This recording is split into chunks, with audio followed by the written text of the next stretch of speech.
Olá, boa noite, seja bem-vindo à TV Estadão. Nós estamos ao vivo discutindo, vamos começar uma discussão sobre a Lei Anticorrupção, legislação que entra em vigor hoje, uma lei sancionada pela presidente Dilma Rousseff em agosto do ano passado, que está à espera de regulamentação, mas que entra em vigor hoje.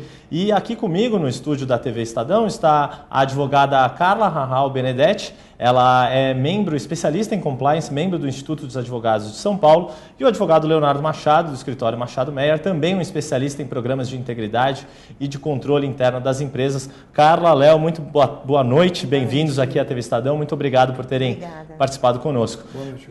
Essa lei, está sendo chamada de Lei Anticorrupção, é a lei que pela primeira vez vai responsabilizar as empresas por atos lesivos, por atos de corrupção, como pagar propina, subornar um agente público, fraudar uma licitação, participação, fazer conluios para praticar atos de corrupção e se beneficiar desses atos. Você está acompanhando agora na tela alguns dos itens principais dessa lei. As empresas brasileiras ou estrangeiras com sede ou mesmo com uma filial aqui no Brasil, as empresas estrangeiras e empresas brasileiras estão sujeitas à aplicação dessa lei, assim como seus gestores, funcionários e sócios com poder de gestão nessas empresas envolvidos em atos de corrupção comprovados pelas autoridades. O que configura um ato lesivo, que seria esse ato de corrupção, entre os temas: prometer, oferecer ou dar vantagem indevida a um agente público ou a uma pessoa relacionada a ele, pode ser um cônjuge ou alguém de sua família. Isso seria o pagamento de propina na linguagem mais popular, mais conhecida, que a gente mesmo nos jornais costuma reproduzir. Outros atos que são considerados lesivos, como, por exemplo, financiar a prática de um ato ilícito ou um contrato decorrente de uma concorrência pública, assim como os custos desse contrato com o setor público, dificultar a investigação por parte dos órgãos públicos ou a fiscalização de atos envolvendo uma empresa e um órgão público. As punições é um tema que tem despertado bastante polêmica, vão de 0,1% até 20% do faturamento bruto do ano anterior à abertura desse processo administrativo. Quando isso não puder ser auferido pelas autoridades, a multa pode ser aplicada de 6 mil até 60 milhões de reais. Essa empresa, uma pessoa jurídica, ela pode ser incluída também numa lista de empresas sujas, de empresas corruptoras, o que vai afetar bastante a imagem dessa empresa. Além disso, a empresa é obrigada a reparar o dano provocado pelo ato de corrupção, ou seja, devolver aos cofres públicos o prejuízo que ela provocou, o lucro que ela obteve com o ato de corrupção, e as sanções também podem ser eventualmente aplicadas aos gestores dessa empresa. A empresa que for punida com um ato de corrupção na lei anticorrupção pode ser suspensa, pode ser impedida de contratar com o poder público ou até mesmo ser dissolvida por ordem judicial. Fora isso, a lei prevê outros itens, de certa forma, que são novos na cultura de gestão e de empresas brasileiras, que é o acordo de leniência, que é uma espécie de delação premiada para a empresa que colaborar com investigações do poder público em atos de corrupção. E nessas investigações também é levado em conta se essa empresa tem um programa de compliance ou um programa de controle interno, um programa de integridade dentro dessa empresa para evitar que seus funcionários cometam atos lesivos, atos de corrupção.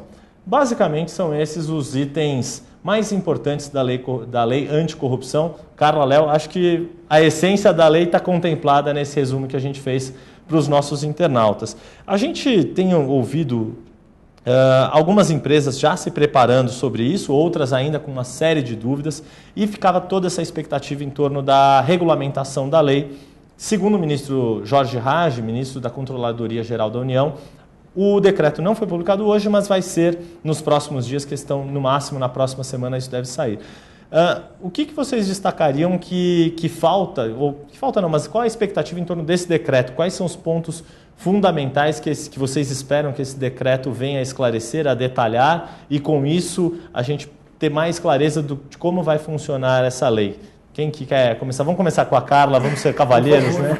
Por favor, Carla. Bom, é o que nós estávamos conversando há pouco, essa questão dos programas de integridade, a questão do compliance em si, onde a lei prevê no artigo 7º, não fica especificado quais são essas regras a serem cumpridas.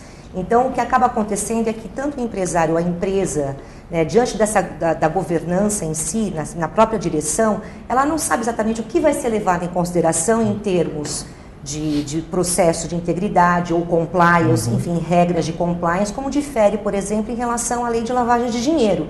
Se você for fazer uma análise comparativa entre as duas leis, na lei de lavagem de dinheiro existe ali uma espécie de regra a ser seguida para que as empresas, ou a pessoa em si, no caso pessoa física, né, no caso da lavagem de dinheiro, possa vir a cumprir essas exigências do poder público. Já estava na lei e não estava à espera de um decreto. Exatamente. E nesse caso, não. Eu acredito até que vai vir muito mais completo, porque a própria questão relacionada ao compliance da lei de lavagem de dinheiro, eu acredito que ainda tem coisas que poderiam ser melhoradas, que deixam um pouco de dúvida, que gera uma espécie de juízo de valor e que talvez não caiba a pessoa em si fazer esse juízo e, portanto, informar o poder público, né? Léo, concorda com isso? Os programas de integridade, que é tua área também de atuação, tem despertado aí bastante atenção e expectativa, né, em torno das empresas, né? Sem dúvida, Yuri. E agora, o que a Carla falou é verdade. A lei no artigo 7º, aí nesse inciso 8º, ela realmente deixa apenas alguns contornos mais gerais sobre o que seriam esses mecanismos de prevenção. Daí porque a regulamentação está sendo tão esperada. E eu fico feliz em saber que o ministro Raj aí já deixou público que ela deve sair em poucos dias. É uma expectativa que a gente tem acompanhado, porque é exatamente essa regulamentação que foi prevista no parágrafo único aí desse artigo, que vai trazer mais objetividade para esses elementos de um programa de integridade, de um programa de prevenção. Por óbvio, e a gente sabe como são as coisas nessa questão, nesse processo legislativo, a gente tem informação de que outros temas também viriam a ser endereçados por essa regulamentação, né? Alguns pontos de dúvida, algumas preocupações, enfim. Mas se a gente analisar juridicamente a legislação, ela é auto-aplicável, ela passa a valer hoje, e a regulamentação vai ser especificamente para dar objetividade nesse mecanismo do dispositivo do artigo 7º.